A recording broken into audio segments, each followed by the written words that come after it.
Friends, welcome to kids zone. మరొక కొత్త కథ విందామా? అవును, అది చాలా బాగుంటుంది. Let's go. ప్రపంచం చాలా నిశ్శబ్దంగా ఉంది. ఆకాశం రంగు కోల్పోయి తెల్లటి కాగితంలో మారిపోయింది. మన కథానాయిక అయిన మాయ ఒక కిటికీ దగ్గర కూర్చొని ఉంది. అప్పుడే ఆకాశం నుండి ఒక వెండి రంగు కాంతి మెరుస్తూ కిందకి దిగింది. అది మన డ్రాపీ. మాయా, నిరాశ చెందకు. లోకంలో రంగులు మాయం కాలేదు. అవి మనలోని స్నేహాన్ని చూడాలని ఎదురు చూస్తున్నాయి. రా నాతో పాటు ఆకాశ ప్రయాణానికి సిద్ధమా అని డ్రాపీ పిలిచాడు. మాయ తన చిన్నారి పాదాలతో మెరిసే మేఘాల మెట్లపై అడుగులు వేస్తూ ఆకాశంలోకి ప్రయాణమైంది. మాయ మరియు డ్రాపీ రంగుల లోకం చేరుకున్నారు. అక్కడ 7 రంగుల దేవతలు నిద్రపోతున్నారు. మొదటగా ఎరుపు రంగు. మాయ తన చిన్ని చేతులతో ఎరుపు రంగును తాకగానే అది ఒక సాహసవంతునిలా లేచి, నేను శక్తిని, నేను ధైర్యాన్ని అంటూ ఆకాశంలోకి దూకింది. తరువాత పసుపు రంగు. పసుపు రంగును తాకగానే అది చిరునవ్వులు చిందిస్తూ,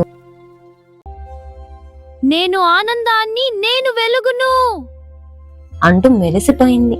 నీలం రంగు. నీలం రంగు లేచి, నేను శాంతిని, నేను అనంతమైన ఆకాశాన్ని అంటూ మాయకు చల్లని గాలిని అందించింది.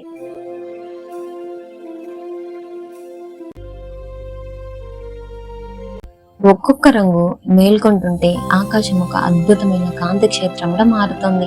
కానీ రంగులన్నీ కలిసి ఒకే చోటు ఉండలేక విడివిడిగా పారిపోతున్నాయి. అప్పుడు మాయ తన మధురమైన గొంతుతో ఇలా అన్నది, స్నేహితులారా, మీరు విడివిడిగా ఉంటే కేవలం ఒక వెలుగు మాత్రమే. కాని మీరంతా ఒకరికొకరు తోడైతే ప్రపంచం గర్వించే ఇంద్రధనస్సు అవుతారు. ఒకరి చేయి ఒకరు పట్టుకోండి, అద్భుతాన్ని సృష్టించండి. మాయ మాటల్లోని నిజాయితీకి రంగులన్నీ చలించిపోయాయి. ఎరుపు, ఆరెంజ్, పసుపు, ఆకుపచ్చ, నీలం, ఇండిగో మరియు వైలెట్ అందరూ కలిసి ఒక అందమైన వంతెనలా మారారు. మాయ ఆ వంతెన మీద నడుస్తుంటే ఆమె అడుగుల కింద పూలు వికసించాయి. మాయ మరియు 7 రంగులు కలిసి లోకానికి మళ్ళీ అందాన్ని తెచ్చాయి.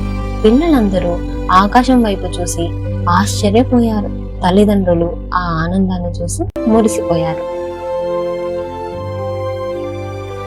నీలోని ప్రత్యేకత నీకు బలం అయితే అందరితో కలిసి ఉండటం నీకు విజయాన్ని ఇస్తుంది. మనమందరం కలిసికట్టుగా ఉంటే చీకటి ప్రపంచాన్ని కూడా రంగుల ఇంద్రధనుస్సులా మార్చవచ్చు.